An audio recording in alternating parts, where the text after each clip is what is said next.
Time मैंने proper लिखा आप लोगों को बताने के लिए। 4:30 से 5 का जो टाइम है मॉर्निंग का, सर्काडियन क्लॉक का जो रिसर्च है वो क्या बोलता है, इस टाइम बॉडी का टेम्परेचर है वो लोवेस्ट होता है। ठीक है, अब ऐसे में अगर आप एसी में सोएंगे तो आपको upper respiratory tract infection, sinus जैसी प्रॉब्लम, ठीक है, कोल्ड, कफ, रिनाइटिस, ये होने के चांसेस सबसे ज्यादा है। ये जो चीजें हम बता रहे हैं ना, एक बार 1 महीने के लिए करके देखो सारे। ठीक है, तो जो 4:30 से 5 का टाइम है, इस टाइम में अगर आप घर में एसी लगा रहे हो या आप तेज फैन में सो रहे हो तो बंद कर दो, बंद करके सो के देखो। ठीक है, 6 बजे का टाइम, जो 6 AM का मॉर्निंग का टाइम है, वो आपका जो कॉर्टिसोल हार्मोन है, जो कि स्ट्रेस इंड्यूसिंग हार्मोन है, वो हाईएस्ट होता है।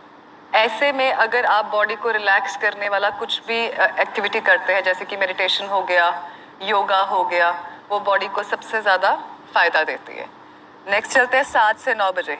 7 to 9 AM का टाइम जो है आपका जो वाइटल फोर्स है आपके स्टमक में होती है, पेट में। तो मैक्सिमम जो आपके डाइजेस्टिव जूसेस हैं वो 7 से 9 बजे के बीच में बॉडी में रिलीज होते हैं। तो 7 से 9 बजे के बीच में अगर आप दिन का पहला मील खाते हैं तो सबसे अच्छा डाइजेशन उसका होता है, सबसे ज़्यादा उसका गुड आउटकम आता है।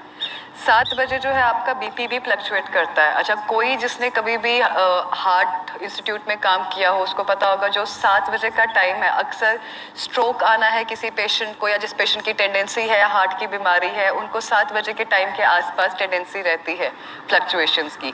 तो ऐसे में अगर कोई आपके घर में पेशेंट है जिसको बीपी की प्रॉब्लम है या हार्ट डिजीज है या ऐसा कुछ भी सिनेरियो है, कोशिश करो कि उस इंसान को गुस्सा नहीं है। अगर कहते हैं ना सुबह सुबह क्या सड़ी सी बात कर दी, गुस्सा क्यों कर रहे हो, सुबह सुबह नहीं गुस्सा करते होते, कह देते हैं ना ऐसे, क्यों? क्योंकि जो 7 AM का टाइम है, रिसर्च क्या बोलती है, जो आपका वाइटल फोर्स है that is in your, that enhances your, that affects your cardiac activity and your BP. ऐसे में अगर पेशेंट कुछ भी ऐसा करेगा जिसकी वजह से वो गुस्सा खा के बीपी हाई करेगा, that can be harmful for his heart condition.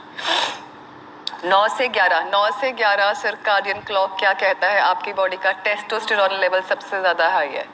तो अगर आपको कोई भी ऐसा फोर्स वाला वर्क करना है, एक्टिविटी करना है, जैसे जिम वर्कआउट करना है, ठीक है, तो ये वाला जो आपका टाइम है वो बेस्ट है।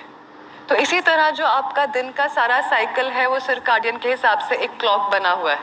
हम लोग आपको यहाँ पे बोलते हैं कि सुबह उठ के योगा करो, मेडिटेशन करो, ठीक है, शाम को अर्ली सो, कहते हैं ना early to wake and early to sleep अच्छा होता है। तो ये पैटर्न्स क्यों बने हैं? ये आपकी बॉडी के छोटी छोटी चीज़ों को सिंक्रोनाइज्ड करने के लिए। देखो, ह्यूमन बॉडी ना एक मशीनरी की तरह काम करती है। हर मशीनरी की सेटअप और डिफॉल्ट सेटिंग अलग अलग है। हम लोग यहाँ पे हर वो चीज़ कोशिश करते हैं। इंटीग्रेटेड का मतलब ही यही होता है कि हर चीज़ को कंबाइन करके यूज़ करना जो पेशेंट के लिए बेनिफिशियल हो।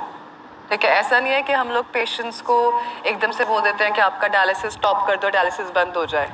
Dialysis is supportive treatment. जिस पेशेंट का ऑलरेडी डायलिसिस चल रहा है, हफ्ते में 3 बार चल रहा है या हफ्ते में 2 बार चल रहा है, उसको बड़ा क्लियर कट ये चीज़ अंडरस्टैंड करनी होगी कि आपकी विद टाइम फ्रीक्वेंसी कम होगी। 10 दिन में डायलिसिस बंद नहीं होगा, 10 दिन में जो है किडनी की फंक्शनिंग